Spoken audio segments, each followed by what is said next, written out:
Hi 625, my name is Brittany, and today I'm going to be doing a literacy-based lesson on identifying emotion and feelings.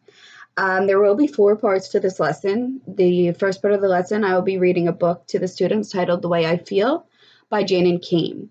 And I've attached a clip of the story being read aloud to my discussion board post as well. This book describes emotion in a manner which is easy for children to understand, and it includes happy, sad, mad, frustrated, excited, jealous, bored.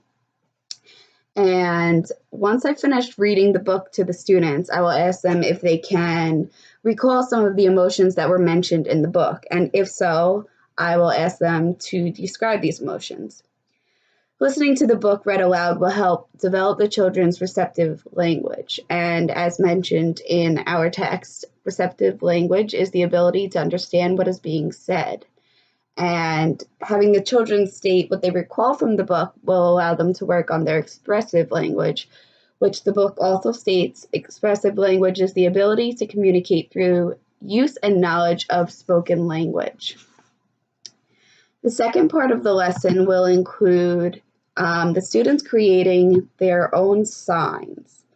So they're going to create signs that will look like this. It will say happy on one side, sad on the other. So they will be writing happy on one side themselves, and then they will write sad on the other side themselves. And although the students will receive help in writing these words, the goal is for them to do so as independently as possible. And after the students write their words, the teacher, myself, will attach a straw to the circle for the children to hold the sign up with. The children will then use these signs during the third part of their lesson. So during the third part of the lesson, the students will be asked 8 questions. And these questions will be hypothetical scenarios that children are placed in.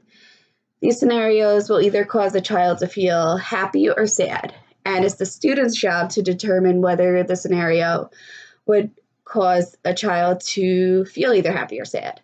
So they will indicate which emotion they believe this student would feel by holding up the sign. So if they believe the child would feel happy, they'll hold up happy forward. If they believe the child would feel sad, they'll hold up sad forward.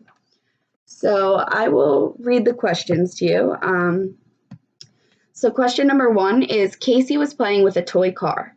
Casey's classmate came and grabbed the car out of Casey's hand. Do you think Casey felt happy or sad? And of course, the students would put up a sign that says sad, because this made the children feel sad. Joseph won a prize from the treasure box for doing great listening. Do you think Joseph felt happy or sad? Next, the child would hold up the happy sign. And the third question, Haley was playing with blocks and would not share her blocks with Riley. How do you think this made Riley feel? And I'll continue reading the rest of the questions. 4, Ryan's dad packed his favorite lunch for him today to bring to school. How do you think this made Ryan feel? 5, Billy was running on the playground when he fell and scraped his knee. Do you think this made Billy feel happy or sad? 6, Sammy's friend gave her a piece of her favorite candy. Did this make her feel happy or sad? 7, Vinny's mom gave him a hug when he came home from school. How do you think this made Vinny feel? While Brielle was eating her ice cream cone, she accidentally dropped it on the floor. Do you think this made her feel happy or sad? So those are the 8 questions that they will be responding to. The final part of this lesson is the assessment portion. And during this portion, I will have the children have quiet time on the carpet to look at books. And the books will all be books related to feelings and emotions. Being that I have 2 teacher aides in my classroom as well, I'll have 1 teacher aide monitoring the children on the carpet and another teacher aide sitting with me, who she'll be helping me assess the students. So I'll be calling the students over one by one to the table to identify emotions by matching sight words to picture cards. So I'm going to present them with 5 picture cards containing people making facial expressions. So we have scared, we have angry, we have tired, we have happy, And we have sad. So now I will place the cards out for the children. As you can see, just like this. And I'll ask the student to match the sight words. So I'll say match, and they will match scared.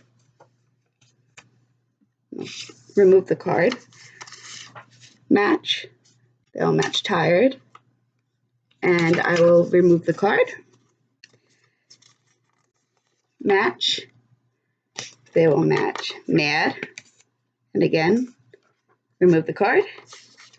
Match, they will match happy. And match, then they will match sad. So this is how I will be assessing my students. So the teacher aide and I will each be calling over students one by one while the rest of the students are on the carpet. And that completes my lesson for today. Thank you.